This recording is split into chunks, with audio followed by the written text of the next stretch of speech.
All right, take a look at the DURATECH 6-inch adjustable wrench.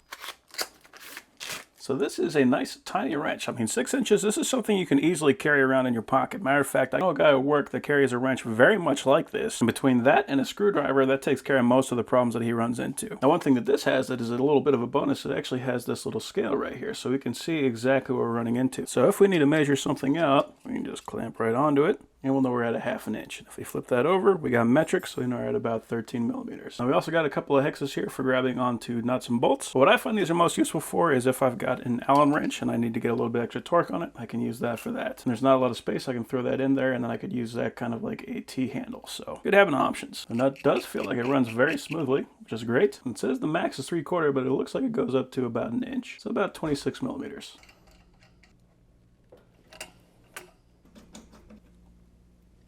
So yeah, that is a pretty awesome little wrench. It's always handy having a little adjustable.